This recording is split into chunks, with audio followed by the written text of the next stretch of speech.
Hey,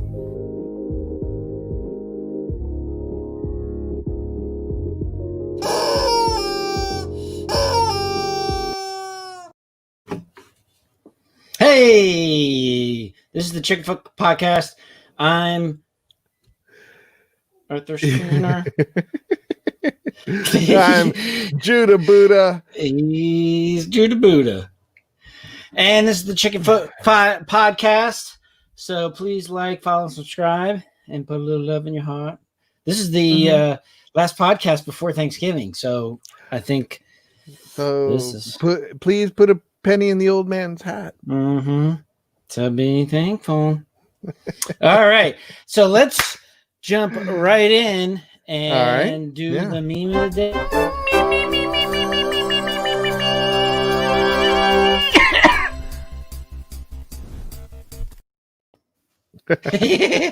All right. So the meme of the day is from me. Okay. See what we got. Our back is wrong. Our what? There we go. Oh, man. Yeah. People tune in. They're like, what is this? The Chicken Wood podcast? What's going on here?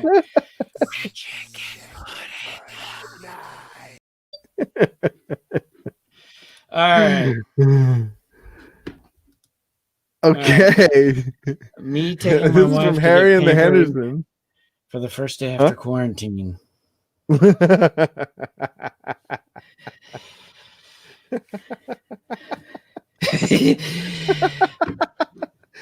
so... All right, so what makes this work? One thing is just so like, well, nobody's gonna say, well, like, that's my wife, but the part of the thing is, well, I think this gets back to was it last week's meme? We were talking about when the last time I did a meme where it was the chubby cat sitting on the couch saying, when I get home, Oh yeah. He said, and then we were talking about when you're in your comfort zone, you're just letting it all hang out and stuff. And it's kind of like, okay, nobody's at their most beautiful. Right. Well, a lot of this, what makes this work though, is applying like, so some of what's good about memes is the mind reading. You're putting thoughts into into their heads. Like Harry or Mr. Henderson there is like, I'm really gonna treat the wife this time, and the wife's like, oh. Yeah, it's like a whole new world. He's like, like he's exploring. That's the other thing with Harry and the Henderson is, it's Bigfoot, and he's exploring a whole new world. Like everything's new. Like,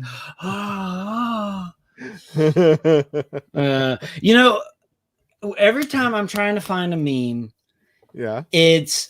I'm always like, is this really funny? Like, that's the weird thing. Like when I think you're finding a meme, you could just see it's funny. And then when I'm finding a meme, it's kind of like, I don't know if this is funny enough. It's like, I was thinking the other day, let me remove this. I was thinking the other day of things that people think are funny that I don't think are funny. And one of them is impersonations. You don't find impersonations funny? No, like I'm like, when's the last time you saw an impersonation? You're like, oh, that's so funny. As opposed to, I like impersonations. Really? Well, let's spend maybe next week talking about it because I don't get it. Maybe you can explain it to me, because I just think it's the novelty of it. You know what I mean? But I don't get really what's so funny about it.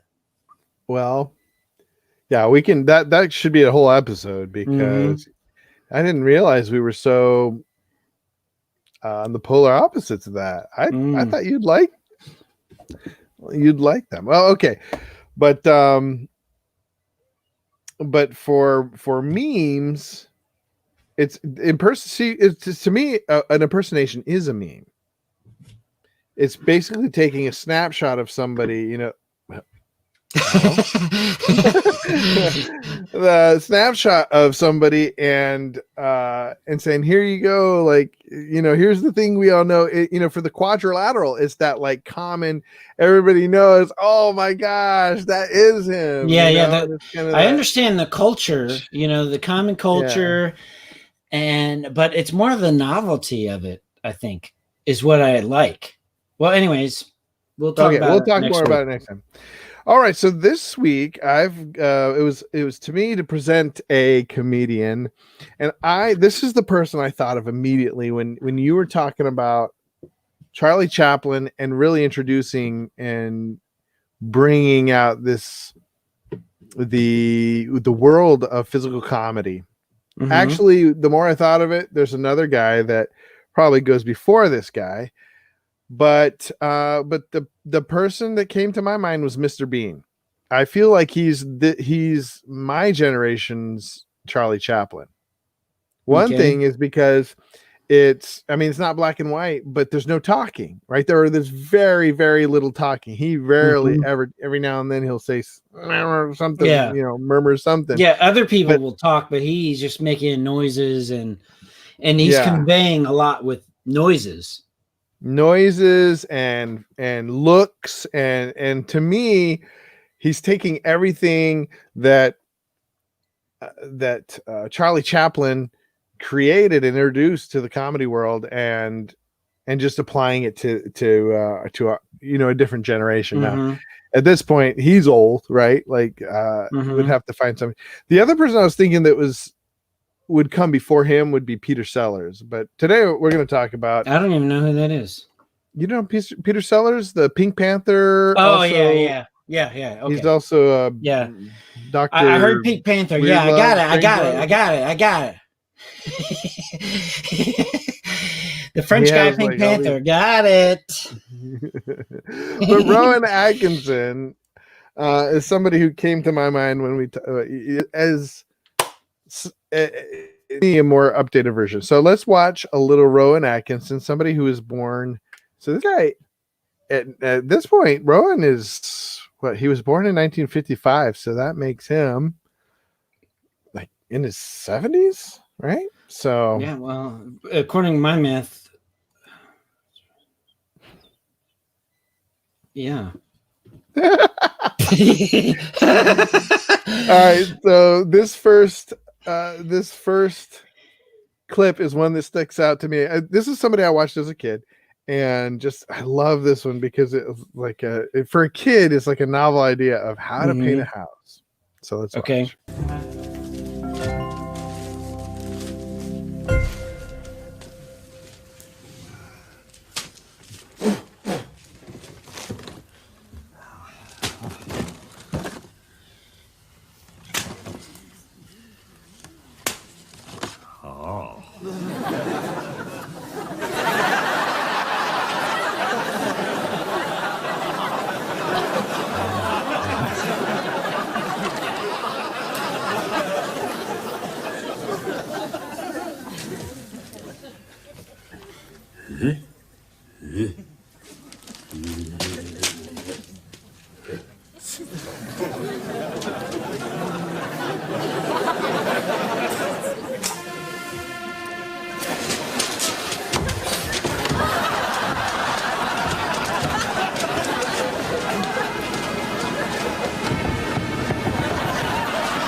So let's analyze that, because to me, what makes him such a genius physical actor is his reactions, all in his face. He takes the sort of putty face of Jim Carrey. You know, of course, this was before Jim Carrey's time, or a little bit before, and sort of the physical reactions and body expression of Charlie Chaplin, because Charlie Chaplin really didn't have a lot of expressions. Well, I guess he did. Well, I think, yeah, go ahead. I was going to say that Mr. Bean's on the small screen, and when you have a camera that can zoom in and stuff, you can be more subtle with like your facial expressions, and then you could do those kind of grunts, which when he was doing it, because I grew up, I didn't even know who he was until like I was older. But it reminded me of Tim Allen and his stand-up. We'd be like, oh, yeah, like he's doing like these grunting, guttural animal noises, like, you know, primal, you know, like you're a stupid person, you know what I mean? Like you haven't evolved or anything. And so he's making these decisions. And it's funny when you listen to you, when you said when you're a kid, you thought it was funny. I was thinking, this is definitely a kid's idea of how to do it. You know what I mean? If the kid was to think about it, and if imagination was reality, this is what a kid would do. Well, and that's something really magical about Mr. Bean, Rowan Atkinson's humor, is that it's super innocent.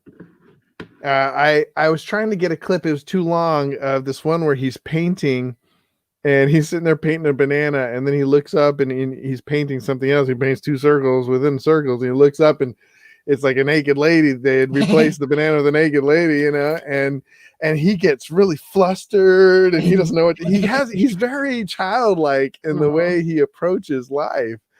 And I think, and to me, that's also similar to what's his name? Martin. What's his name? Steve Martin? That we did not last time, but the time before. My first one. Yeah, Steve Martin. Yeah, that's what I thought you said Dean Martin. Yes, Steve Martin, you know. Is this thing on? Is this thing on? The hands. I noticed Steve Martin and Smothers Brothers, they do a lot with their they express a lot of funny things with their hands. And I think Mr. Bean is somebody else who does that. Yeah, well, like what we talked about is cultural norms. You know what I mean? And there's part of what he's playing off of is the anti-masculine, you know what I mean? Stereotype. Like, like being, well, maybe it's not anti-masculine, it's just not masculine behaviors or mannerisms that are normally associated with men, that you're like, you know, and you're doing like weird little things like that, or doing silly, petty things. I know that Mr. Bean, there's one that I remember where he was cheating off of somebody's test. He had to take a test, and he was cheating off of somebody's test or something. I think you showed me that one day. I did. I did. And so he's like blowing the pen, like looking over to, you know, he's doing silly things, but you can't have like this. You have to be consistent. You know what I mean? Right. Yeah. That's the thing, is he keeps mentally and physically. Right. Well, let's watch this other clip, and then we can talk a little bit more about that, because there's a lot of physical. Well, we'll talk about it after we watch here.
Excuse me. Are things all right? No, I do apologize, sir. That's okay.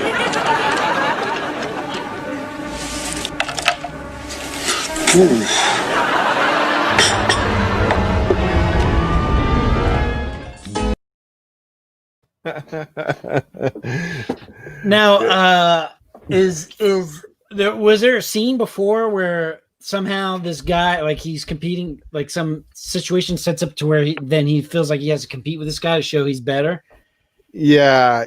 He's a coworker. He's just trying to, trying to one up. Yeah, one upper.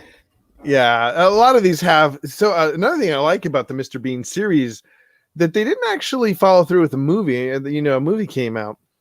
It's hard to do, of course, in a movie. Is that there's a lot of follow. There's one thing that happened earlier on leads to just a little subtle thing that happens, in the latter part.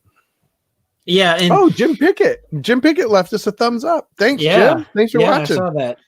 And it is funny because that's what like a childlike thinking is that you're better if you can like eat more, like he's eating, I'm eating bigger, you know what I mean? He's fast and faster, you know what I mean? As if all those things really matter or something, Yeah. So, it reminds me of a story, which I guess we can start story time.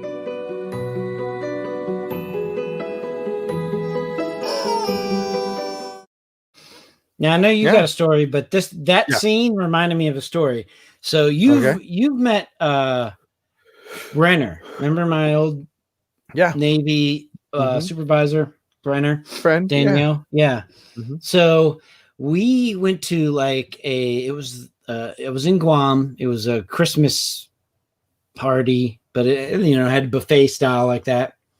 And I'm like ahead of her, maybe like a person, like there's maybe one person in between us, and we're going through, and then they had these quesos, like where it's like 2 tortillas and then cheese and chicken melted in between them, and they cut them up, Yeah.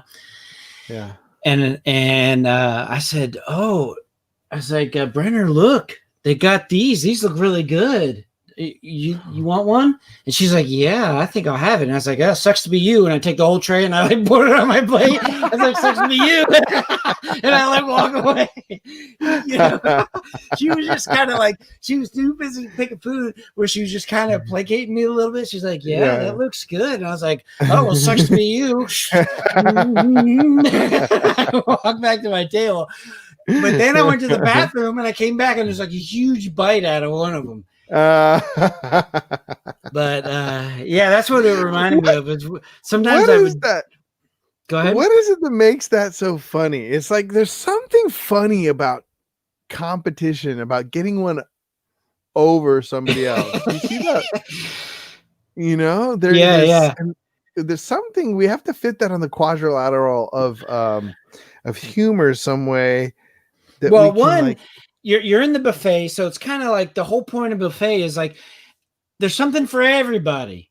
There's enough for everyone. And then you're just like a big fat hog and you're just going to take all of it, right?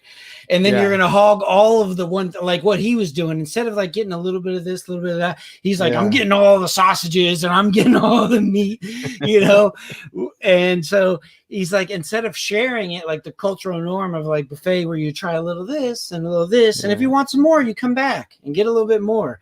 Instead, I was just like, I'm taking all the quesadillas, Well, and so that's part of it, but also the competition. Well, I think there's like a prank aspect of it. It's like, especially the way you did it. It's like, ha, it's like, hey, do you want some of this? Yoink, there's something I can do better than you. There's a prank aspect of it where an element of surprise where it's like, oh, you think you can do that? I did way more. Or, I got them all. Well, some of the reason why, like, I thought it was funny when I was thinking about it was, first of all, she didn't bring it up. I brought it up to her. So I was like, I was setting her up the whole time. Right. You know what I mean? It's not like she was like, oh man, I'd go for some quesadillas. I can go for some quesadillas. I was just like, oh, look at the quesadillas. They're like, look good, don't they? And she's like, yeah. And I was like, yeah, sucks to be you. And I like take them all. You know what I mean? So it was kind of like, funny you call them quesadillas. That's funny to me. that's from Napoleon Dynamite. Napoleon Dynamite, yeah. Yeah. So it was so like she had no interest in it at all. So like I brought it out of the blue. I brought it up to her. I made it seem like she had interest, and then I just like took it all away from her. So it's like I gave her an option that isn't an option. You know, it's like when he was a kid, he's like, yes for you. When you're flipping a coin, he's like, heads, I win, tails, you lose. Yeah. So maybe it's the idea of taking something dark and sort of like bullying and toxic and making it silly, you know, like the disarming aspect of it. Well, you know, it's like if you take scary, but it's not scary because it's disarming. Well, yeah, because the 4 things is surprise, right? Yeah. Everybody, and the tension is that I was being kind of like a jerk, taking it from everybody, but then I relieved it by being laughing at it, like, sucks to be you. So it's like kind of being a jerk, but you know that I'm not being a jerk. It's like playing a jerk where you're doing something that's a jerk move, but really not, because they're going to come back in like 5 minutes and bring a whole tray of quesadillas out, right? So it's kind of like you're spoofing being a jerk guy. You know what I mean? Yeah. Like you're doing a jerk move, but the consequences are very low. Right. I mean? It's making it, it's making light of it, right? Mm-hmm. Yeah. So it's something you would do if you were like angry at somebody.